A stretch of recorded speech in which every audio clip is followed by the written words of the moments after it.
মন, এখন কিন্তু এসব কথা বলার সময় নয়। এখন এসব কথা বলছেটা কি আমি? এখন ঝগড়াঝাঁটি করার সময় নয়। দেখো কমলিকা, তুমি তো হচ্ছে কি জোর করে তোমাদের বাড়িতে যেতে বাধ্য করেছো।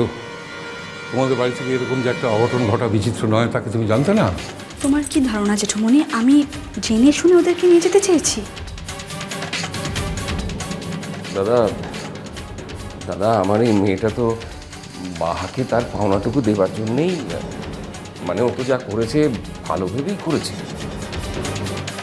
জানো তো কমলিকা, নিজেকে মহান সাজাতে সাজাতে না একটা একটা নেশা পেয়ে বসে মানুষের। আর সেই নেশা থেকে নিজেকে দূরে সরিয়ে রাখাটা কিন্তু অনেক ক্ষেত্রে খুব ডিফিকাল্ট হয়।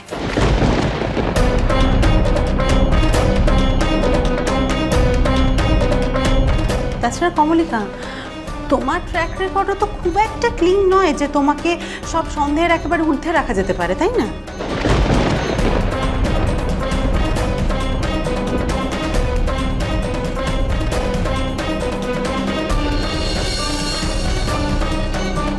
তুমিও বাহার সাথে বহুবার মিসবিহেভ করেছো কমলিকা।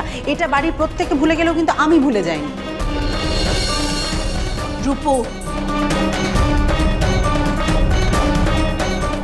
ধমকিও না কমলিকা, একদম ধমকিও না। আজকে অন্তত তোমার গলাবাজি করাটা কিন্তু একদম সাজে না কমলিকা।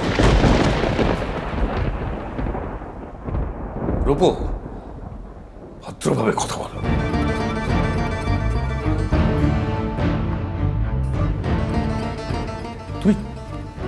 তুমি চুপ করো না।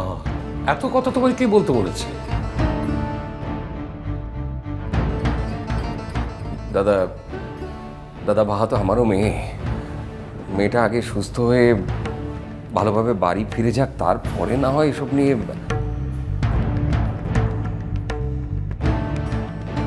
ইতিমধ্যেই বোধহয় কাকাবাবু আপনি আপনার ক্ষমতা দিয়ে এসব পুলিশি ব্যাপার স্যাপারগুলোকে ধামাচাপা দেবেন।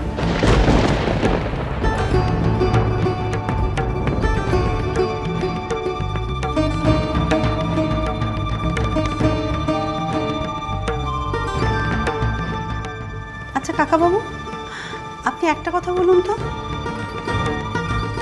এই ঘটনাটা যদি আমাদের বাড়িতে ঘটতো তাহলেও কি আপনি একইভাবে রিঅ্যাক্ট করতেন?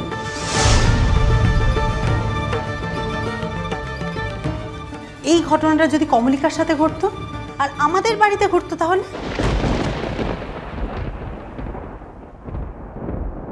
তোমাদের বাড়ি থেকে আমার জীবনেও কিন্তু কম ঘটনা ঘটেনি টুপু।